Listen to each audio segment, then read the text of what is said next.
bağışlı oldu əslində. Adətən çox təşəkkür, qəşəng nüqtələrə işarə elədiniz, çox dəyərli nüqtələr idi. Mən istəyirəm bir dənə bir tarixdə ya bəzi bir yerlərdə də bu qəziyyə gəlib. İstəyirəm sizin fikriniz də bu sahədə alam. Öcü ki, söhbət olunubdu, deyibdilər ki, hətta işğal ki tuturlar rəhmətlik Pişəvəriyə. Buna işğal tuturlar ki, deyirlər, ay Pişəvəri kommunist idi. Çünki Hizbi Kommunistdə üzv idi, həm Bakının Hizbi Kommunistində üzv idi, həm gəlmişdi İranda Hizbi Kommunistinin üzv idi. Buna bir irad tuturlar. Və həm də ki, deyirlər, bəli, hökuməti Pişəvərinin lap əvvəldə təşkil tapır, bunu Ruslar dəstəkləyirlər. Ruslar dəstəkləyirlər. Niyə dəstəkləyirlər? Çünki Məhəmməd Rza Şah Pəhləvi Qərbin amilidir, Amerikanın amilidir. Onun qabağında bunu dəstəkləyirlər və çün dünya, məxsusən Amerika və Sazman Millər fişar gətirir Ruslara. Sən gələn məmləkəti İranı təxliyə edəsən və çıxasan və himayətin Pişəvəridən azaldasan, Pişəvərin hökuməti dağılır. Büzür söhbət edirlər. Siz öz baxışınız bu məsələyə nədir? Yəni, çünki bir belə həcm altındadır Pişəvəri, buna görədir ki, çünki kommunistdir, yəni laikdir. Əlbəttə, bunu da deyim, Pişəvəri xəlxalda bir dənə məzhəbi ailənin içindən adam olur. Əslən, bunun atası mollaymış, ruhaniymiş. Heç bir yerdə, mən şəxsən, hala tarixçi deyiləm mən. Mən heç yerdə görməmişəm Pişəvəri bir yerdə ziddi din danışa. Dinin qarşısında hərəkət edə.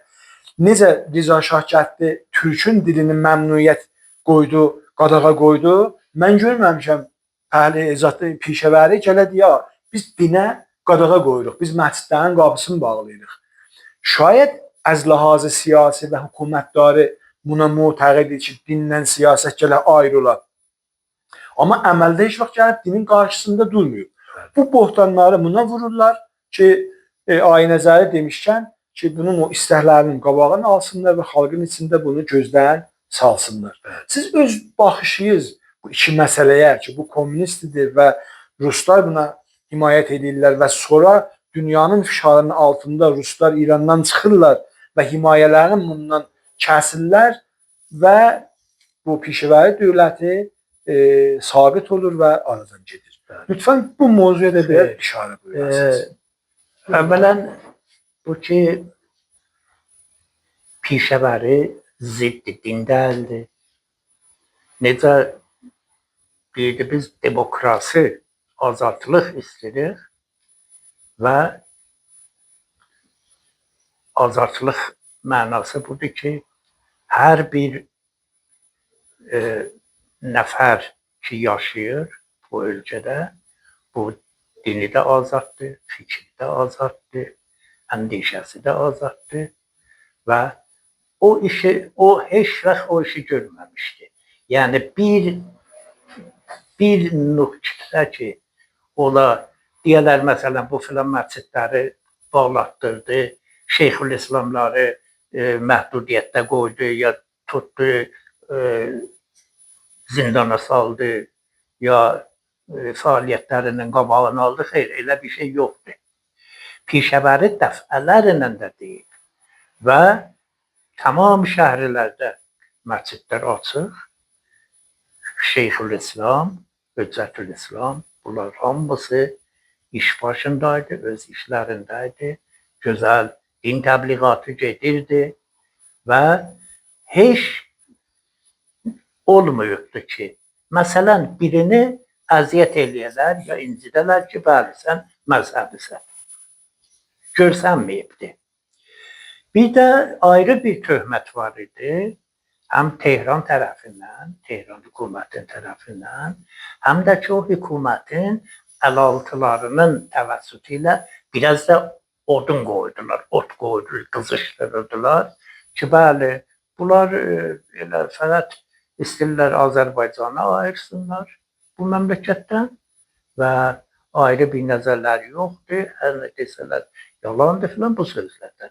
Pişəvəri bir gün danışırdı nümayəndələrə, tamamı Azərbaycanın hər yerindən gələn nümayəndələrə dedi ki, bizə çox töhmətlər vururlar ki, bunlar azadlıq deyəndə fəqət özlərinə istəyirlər və İrandan da ayrılmaq istəyirlər. Pişəvəri deyib, baxın, havada başlayır, İran xəritəsini belə barmağınla çəkir. Baxın, bu İrandır. Bu bizim böyük vətənimizdir.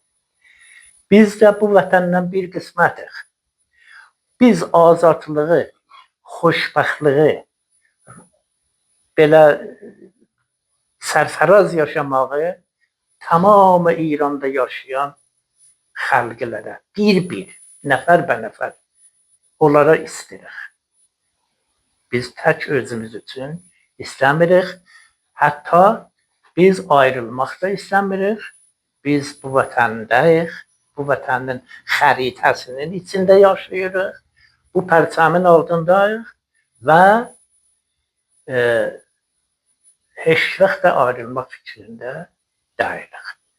Hər kəs bu sözü bizə bu böhtanı yaxır, bizim düşmanımızdır, bizim bədxahımızdır, bizi istəməyənlərdir.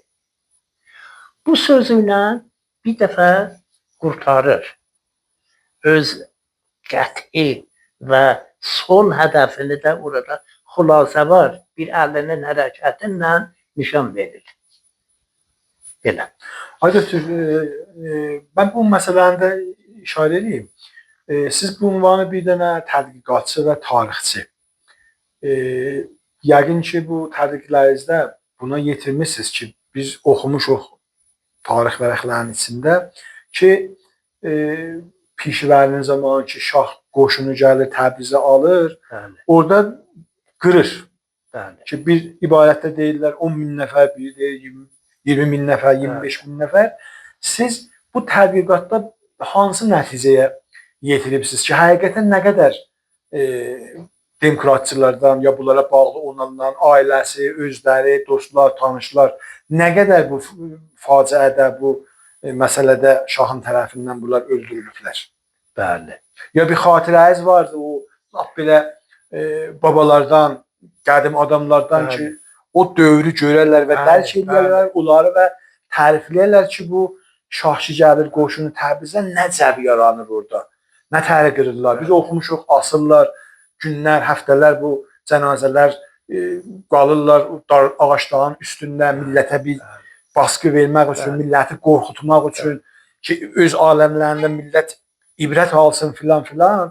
Bunlardan da bir əgər bir nəqli qol olsa, bir xatirə olsa, filan olsa, bunlara da bir lütfən toxanasınız.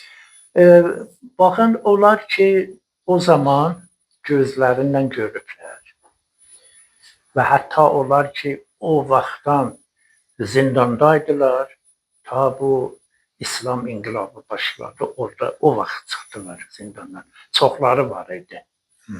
20 neçə il zindan çəkənlər var idi. Bunlar hamısı təriflədilər. Deyirdilər ki, Tehran qoşunu Təbrizə yetişənə qabaq, hələ 1-2 gün əvvəl Təbrizdə deyir, bir çox cəmiyyət Tehranın lautülütü, Tehranın o bəzi qoçular, lompənlər ki, Tehranda xalqın sürəyindən yaşırdılar, onları töhmüşdülər Təbrizə. Və Təbrizdə bir də ki, şah hökumətinin tərəfdarı idi, bir də onlar. O, siz bayaq buyurdunuz o kəlmə ki, manqurtlar, özümüzdən olan manqurtlar. Bunlar tamam bəsic olmuşdular. Əlbəttə Təbriz deyirik, nə fəqət Təbriz. Azərbaycan şəhərlərində. Azərbaycan şəhərlərində hər hansında bir müəyyən adamlar ki, lompən, bilmirəm, lat, çapqıkeş, adam öldürən var idi. onları qabaqdan hazırlamışdılar ki, qoşun gəlməmiş, siz başlayacaqsınız əməliyyatınızı. Ona görə ta hələ Tehran qoşunu gələ yetişə Təbrizi ala, o lumpenlər, o çapqıkeşlər, o qatillər, cinayətkarlar başladılar bir qırğın salmağa. Tamamı onlar ki, firqə əhli idilər, firqə həvadarıydılar. Onlar ki, müşəxxəsdilər, məruf. Onlar hamısı əldə öldü. Birini evində öldürdülər, birini qapısının ağzında öldürdülər, birini iş yerində öldürdülər. Bunlar o əşrarın əlindən qətlə yetişdilər. Sonra artıq gələndə o əsli iş olmuşdu. Elə bizim Urmiya şəhərində, Xoyda, Səlmasda neçələri o cür əldə öldülər və cənazələri günlərinə qalırdı. Qar boran içində, donmuşların içində. Bir nəfər var idi, o Almandaydı. Almanda danışırdı. Deyirdi, bizə dedilər ki, şəhərdən çıxın, Təbrizdən. Dost tanışları Təbrizdən çıxın. Deyir, biz bir fayton gördük. Faytonçu deyir, bizi mindirdi ki, Təbrizdən çıxardı, şəhərdən çıxardı. Deyir, gecə ilə fayton ki, hərəkət edirdi. Deyir, baxırdıq bu faytonçu yenir aşağıya. Yenir aşağıya, birazdan sonra gəlir, yenə faytonu sürür. Dedik, bu nədir, nə işdir, niyə belə olur? Dedi, valla, o qədər adam cəsədi bu xiyabanda var və donublar, şəxsdə donublar, at hülkür, faytonun atı hülkür bunlardan. Mən yenirəm, o cənazələri çəkirəm yolun kənarına, bir 5-10 metr gedirik, yenə də. Elə o qədər yəni adam öldürmüşdülər Təbrizin küçələrində. Elə bu biri şəhərlərdə də ona bənzər bir vaqələr var idi. Elə bir, məsələn, çoxların bizim şəhərimizdə, onlar ki, firqə vaxtında elə sədaqət ilə işləyirdilər. Onları bir-bir bəlləmişdilər. Hamısını qırdılar, öldürdülər. Ondan əlavə bir bağışlayın, mən bir söz də istəyirəm deyəm.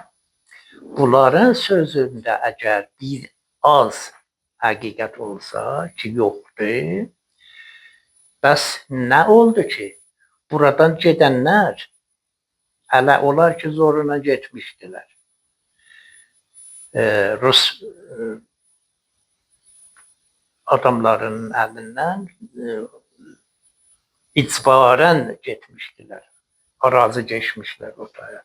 Bəs nə oldu ki, bunlara orada heç üz vermədilər. Əksər öldürdülər. Bunları ya Sibiriyaya təbid elədilər.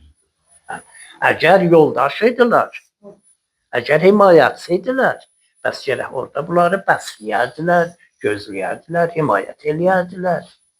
Və nə oldu ki, hamısı ya təbid oldu, ya zindana oldu. Ya da öldürüldü. Ya, bəli.